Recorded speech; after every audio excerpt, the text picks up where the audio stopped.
சகோதரி சகோதரிகளே, இந்த நாள் வாக்குத்தத்த வசனங்கள் சங்கீதம் 50:6 படிக்கலாம். வானம் அவை நீதியை அறிவிக்கும், தேவனே நியாயாதிபதி.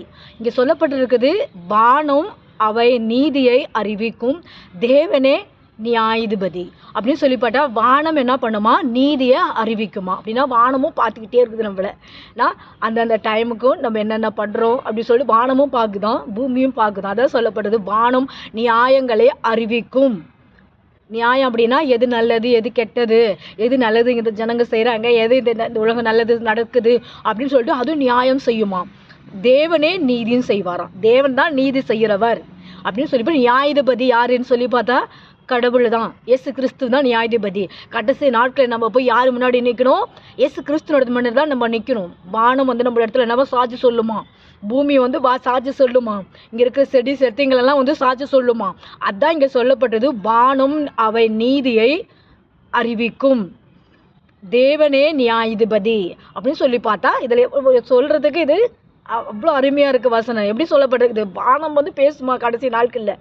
நம்ம நினைக்கிறோம் இது வானம்லாம் என்ன இப்போ சொல்ல போகுது அப்படின்னு சொல்லப்பட்டிருக்கு. நீதியை அறிவிக்குமா, தேவனே நியாயாதிபதியாக அங்கே நிற்பாராம். நம்மளுக்கு இப்போ ஜட்ஜுங்களை யார்? இங்கே வக்கீலுங்க ஜட்ஜாக இருக்காங்க, ஜட்ஜ் இருக்காங்க, நம்ம நியாயாதிபதி வக்கீலுங்களை வாதாடுறாங்க. அப்புறம் இங்கே ஒரு கிராமங்களாக இருந்தால் அங்கே ஒரு மூப்பர்கள் அது இதுன்னு சொல்லிட்டு ஒரு ஸ்டேட் வச்சுருப்பாங்க. இங்கே சொல்லப்பட்டிருக்குது, கடவுள் தான் நம்மளுக்கு நியாயாதிபதி, கடவுள் தான் ஜட்ஜு, கடவுள் தான் நம்மளுக்கு கேள்வி கேட்பார். அவருக்கு முன்னாடி அந்த சாட்சியெல்லாம் யார் சொல்லுவாங்க?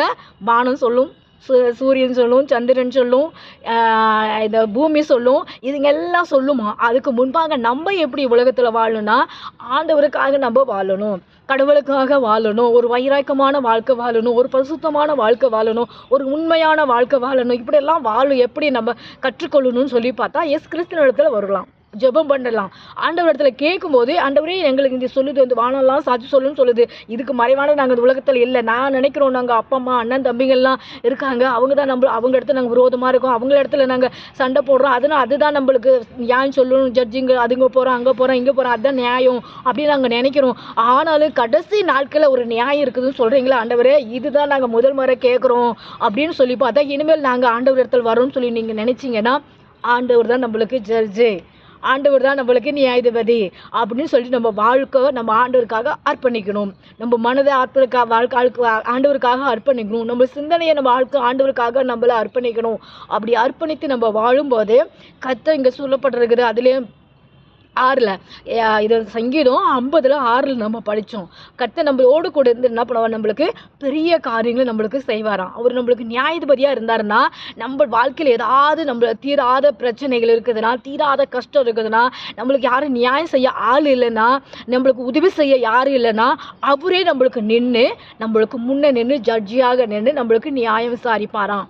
ஏதாவது நம்மளுக்கு பிரச்சனையோடு நம்ம வாழ்கிறோமா, அப்போ நம்ம ஆண்ட இடத்துல நம்ம கேட்கும்போது, ஆண்டவரே நீங்கள் சொல்லியிருக்கீங்கள நியாயபதின்னு சொல்லியிருக்கீங்க, எங்களுக்கு நீங்கள் நியாயம் செய்யுங்க ஆண்டவரை, தீராத இந்த பிரச்சனை எங்களுக்கு வாழ்க்கையில் வந்துக்கிட்டே இருக்குது, தீராத இந்த கஷ்டம் எங்களோட வாழ்க்கையில் இருக்குது, நீங்கள் இதிலிருந்து எங்களுக்கு விடுதலை தாருங்கன்னு சொல்லி நம்ம கேட்கும்போது அவரு நம்மளுக்கு நியாயாதிபதியாக நம்மளுக்கு உதவி செய்வாராம். கடைசி நாட்கள் நம்மளை நியாயம் செய்கிறோம், அந்த காரியமும் இருக்குது.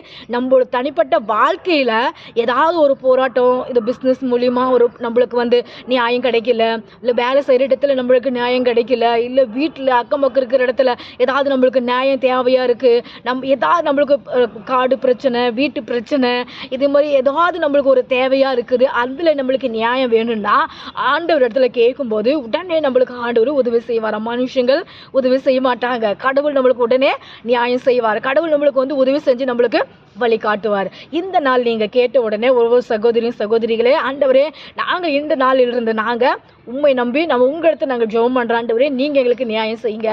நாங்கள் அங்கே எல்லா இடத்துலையும் போய் பார்த்துட்டோம், எங்களுக்கு நியாயம் கிடைக்கல, எல்லா இடத்துலையும் நாங்கள் போனோம், எங்களுக்கு இதுலேருந்து விடுதலை கிடைக்கல, எல்லா இடத்துலையும் போனோம், எங்களுக்கு சமாதானம் கிடைக்கல, நிம்மதி கிடைக்கல, நாங்கள் உண்மை நம்புகிறோம் ஆண்டவரே நீங்கள் எங்களுக்கு செய்யுங்கன்னு சொல்லி கேட்கும்போது ஆண்டவர் உங்களுக்கு செய்வாராக. God bless everyone. Praise the Lord. Jai Messi.